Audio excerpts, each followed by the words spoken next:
I am Diana Opondo. I'm grandma to Osir, and I'm glad to be in this interview with her. So, Osir, you can ask me.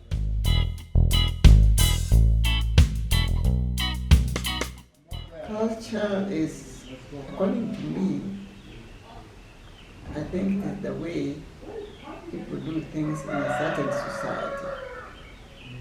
And in such a situation, there are things that you are expected to do, and there are things that you are expected not to do. There's a way of how you relate to people, how you talk, how you do certain things in everyday life that are acceptable in a society.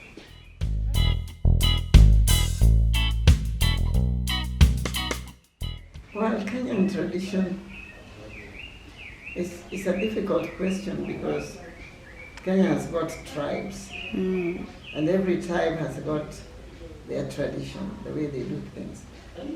And it may not be the same thing that one society does with the others, but mostly the tradition and culture usually regulates what people do. And they may not vary very much.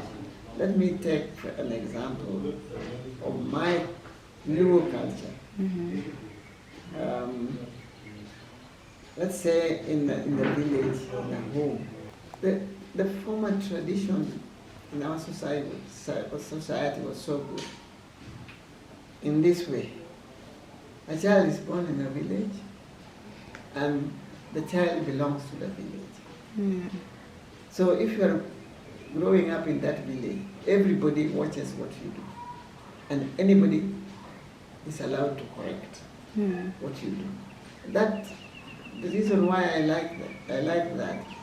Now that I compare it to what is happening now, it was better the way we grew up in the village, because you are always on your toes to see that you do the right thing, because anybody seeing you do the bad thing will correct you, which is different now.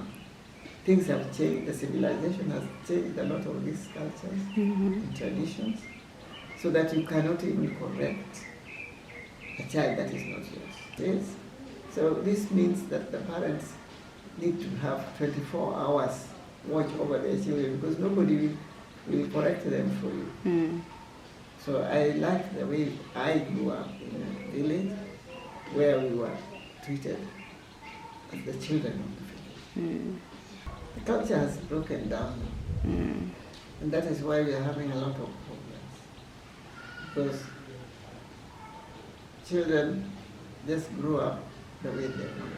They grow up in a group, like what you are seeing now. Of course, many things have come that have changed the things, like the way people are doing things. The phone is there, the TV is there, and these things have brought new things that we didn't grow up with. Yeah. They are good. The things that are there, they are good, but sometimes if they are misused, then they spoil the good things that are there. Like us, we grew up in two cultures, because our father used to work in a town. Yes. But then even in the town, he was still being traditional in the way they look at things. If they see you do something wrong, they will tell you. But not everybody was doing that. But in the village, it was anything. You can't do anything. They won't let you.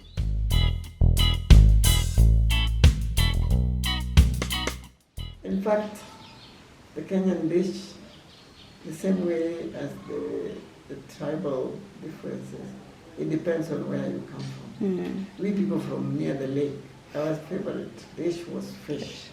But then, I can tell you a very interesting story. Fish, there's the big fish with big bones. There's some fish with small bones. Small bones can only be eaten by the people who live around the lake. But then there is this small fish called omena. I didn't know until about 3 weeks ago on TV. When omena now is the big fish that people talk about because it is easier to eat. They are small, they have no bones. And the story about omena, our neighbors from the hills, they were afraid of the big fish with bones because they don't know how to treat the bones in their mouth. But with omena, there are no bones, and it is for them, it's nice. So they eat a lot of it because that's what they find easy to eat. And at one time, they liked it so much, they were asking the Lewis, can they also plant it and grow it? And it was a big laugh at it. That one only comes from the water of the lake. There is, what are they called in English? It's this kamongo, the big fish that is always cut open, different types of this fish.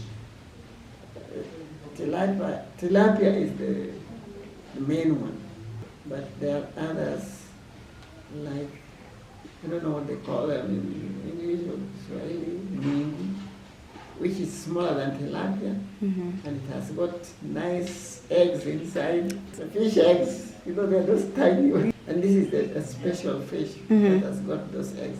They're just like little beads stuck together. I think this type of fish, what they do, when they release the eggs into the water, they stay in a group, stay there, and then they grow, and then turn into fish.